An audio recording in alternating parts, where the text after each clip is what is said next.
Lebaran 3 tahun yang lalu, hari kedua, biasanya saya melakukan open house. Ketika tamu saudara sudah beranjak pulang, menjelang sore di rumah kedatangan Yahya. Dia bisa dikatakan anak angkat saya, atau bisa dikatakan adik angkat saya statusnya. Tapi apapun istilahnya, hubungan kami sangat dekat. Dia adalah orang yang saya kenal 20 tahun yang lalu, di usianya sekitar 12 tahunan, waktu awal pertemuan. Waktu terasa singkat, karena mungkin saya tidak berjumpa dengannya sejak 7-8 tahun yang lalu. Tahu-tahu dia sudah menikah, memiliki anak, mempunyai rumah, mempunyai kendaraan. Luar biasa perjalanan hidupnya. Sewaktu dia menceritakan kehidupannya 8 tahun terakhir ini. Sekarang dia memiliki usaha karaoke keluarga. Satu di Depok, satu di Tangerang. Rukonya dia beli dengan menyicil. Dan dalam waktu dekat katanya dia sudah melunasinya. Ini semua didapati dari bisnis karaoke keluarga. Katanya 10 tahun yang lalu sejak dia keluar dari panti yatim Rumah Yatim Indonesia, dia bekerja di karaoke keluarga Naf-Naf di Kelapa Gading. Mungkin karena dia memiliki tugas sebagai muazin, sebagai marbot masjid, kami membuat suaranya terlatih indah. Sehingga katanya pada saat di karaoke dulu banyak keluarga-keluarga langganannya minta dilayani dan ditemani bernyanyi. Wajahnya yang ganteng, bersih, dan luar biasa santun merupakan salah satu bekal suksesnya. Hingga suatu saat Yahya bertemu dengan sebuah keluarga yang suka dengannya dan jatuh cinta pada dirinya. Dan sejak 5 tahun yang lalu dia dipercaya serta dimodali dengan mendapatkan bagi hasil usaha karaoke keluarga yang mereka bangun di daerah Depok. Sejak 3 tahun yang lalu, dengan hasil tabungannya, dia memberanikan diri membeli ruko secara menyicil dan membangun usaha karaoke. Kebetulan yang memberi kredit adalah seorang kepala cabang bank dekat Depok yang menjadi langganannya. Keluarga pejabat bank itu setiap minggu pasti menyempatkan berkaraoke dan berteman baik, bahkan menjadi mitra karaokenya. Bisnis karaoke yang dia bangun sendiri di daerah Tangerang, dan ruko inilah yang sebentar lagi lunas dimiliki penuh oleh Yahya. Sebuah cerita perjuangan hidup yang manis sekali didengar pada saat dia menceritakan sambil memangku putri pertamanya. Hari itu, Lebaran di rumah kami menjadi meriah dengan datangnya Yahya beserta istri dan putrinya. Tanpa malu-malu, mereka bernyanyi menggunakan karaoke di tengah rumah saya yang sederhana. Ketika mereka sudah pamit pulang, anak saya paling kecil Malkia berkata, "Yah, siapa sih Om Yahya ini? Apa sih sejarahnya?" Mendengar pertanyaan si bungsu ini, saya mulai mengingat kembali sejarah awal perkenalan saya dengan Yahya. Dulu,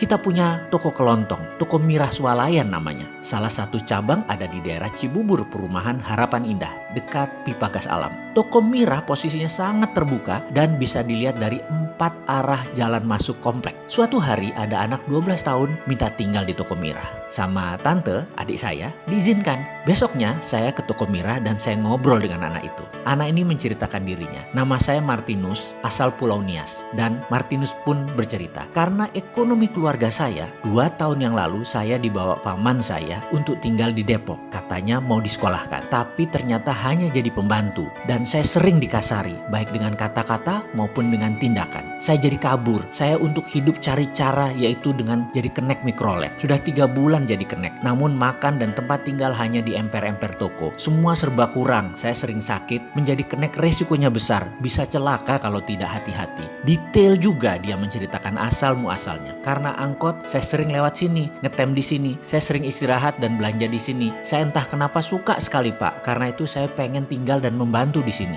Saya kemudian berkata, "Oke, kamu masih kecil, mau jadi penjaga toko di sini. Kamu harus rajin, mau belajar dan disiplin. Itu syaratnya. Kamu dapat makan, tinggal di toko ini, dan kamu akan saya sekolahkan, melanjutkan pendidikan kamu. Tapi kamu tidak digaji ya, paham kamu?" Martinus mengangguk. "Oh iya, apa agama kamu?" tanya saya. "Saya Kristen, Pak," katanya. "Oke, baik. Itu 1 kilometer dari toko ini ada gereja HKBP. Kamu harus rajin ibadah ya," sambil saya tunjukkan lokasi gereja tersebut. Lusanya, saya mencari sekolah buat Martinus. SD negeri menolaknya karena dokumen tidak lengkap. Lalu saya bawa ke sekolah Kristen sekitar Cibubur. Ada 3 sekolah Kristen di sana. Semua juga menolak dengan alasan tidak ada dokumen. Saya mencoba meyakinkan bahwa anak ini dokumen sekolahnya hilang di kampungnya di Pulau Nias. Karena bencana banjir 2 tahun yang lalu, dokumen tersebut hanyut. Kalau harus pulang ke Nias, menyiapkan akan lama dan mahal. Bisakah ini semua menyusul? Dan fotokopi terdekat itu di Medan sana. Demikian saya membesar-besarkan supaya prihatin, jatuh hati pengurus sekolah tersebut. Tetap ditolak. Saya benar-benar senewan. Bahkan saya berargumen, "Ini anak terima saja deh atas nama agama Anda, agama Kristen, atas nama kemanusiaan. Toh semua biaya saya yang nanggung." Saya berargumen, "Turun kelas juga nggak apa-apa. Anda sekolah swasta kan, bisa lakukan itu. Bener kan?" Demikian saya mencoba menekan. Waduh, nggak goyang tuh mereka. Saya ulangi lagi, "Pak, atas nama agama Anda, mohon anak ini diterima. Saya yang Islam, nggak peduli anak ini agamanya apa. Pokoknya saya harus sekolahkan dan ini tanggungan saya. Tetap tidak diterima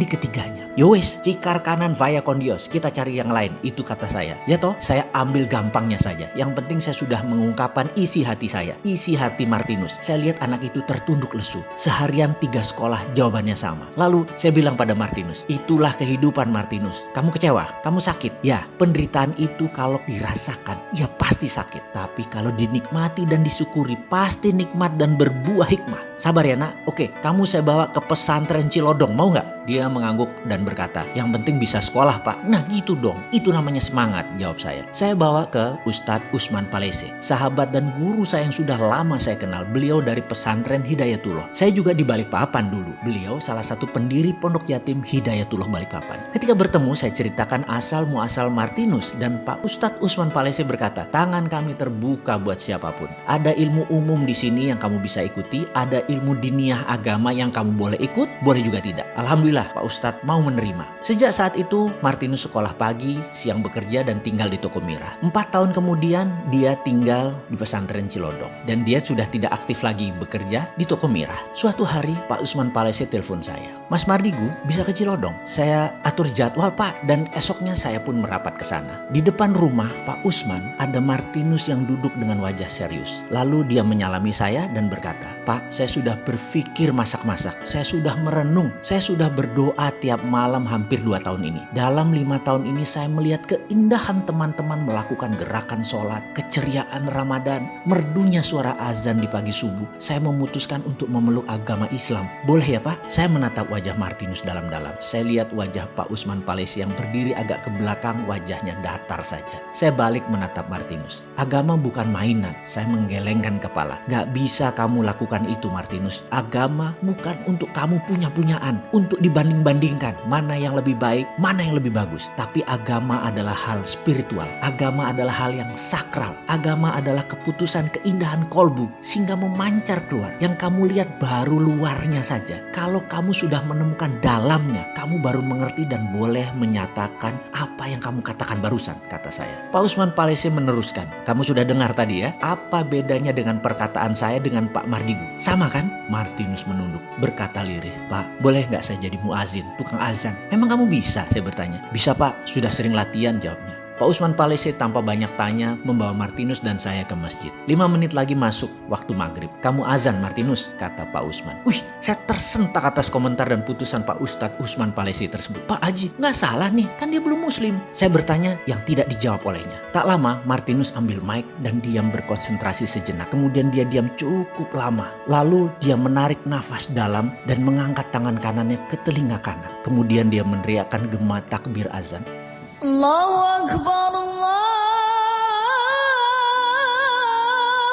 Akbar.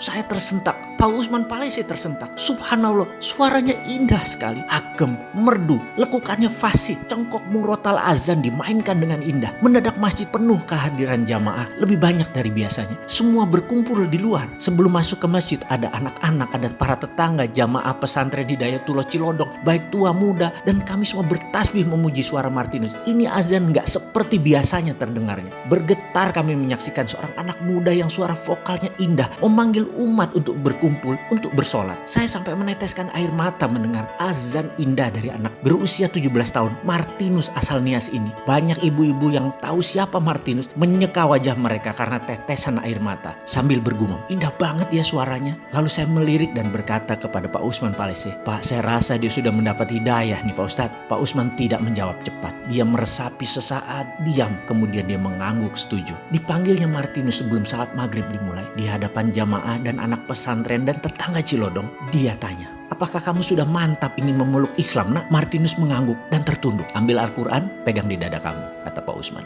Martinus melakukan gerakan sesuai perintah. Tangan kanannya salaman dengan Ustadz Usman, tangan kirinya memeluk Al-Quran dan dia berkata, Asyhadu alla ilaha illallah wa asyhadu anna Muhammad Rasulullah. Suaranya yang merdu memenuhi ruangan masjid yang hening. Kalimat syahadat yang dibacakannya syahdu sekali. Semua anak-anak dan teman-temannya menyalami dan memeluk Martinus. Ibu-ibu menyeka sampai ke air mata haru. Pak Usman Palese berkata, Pak Mardigu kasih nama baru buat dia. Lalu saya berkata, mulai saat ini nama kamu Muhammad Yahya. Kamu dipanggil Yahya. Selamat datang di dunia keberserah dirian. Yahya adalah nabi yang ditulis Al-Quran sebanyak 4 kali. Hidup bersama di zaman Nabi Isa, anak Nabi Zakaria. Namanya sebagai penentang Herodes banyak disebut di kitab hikmah, Ihya Ulumuddin dan lain sebagainya. Sehingga ke depan kamu bisa mencerminkan diri sebagai perwujudan pejuang kebenaran.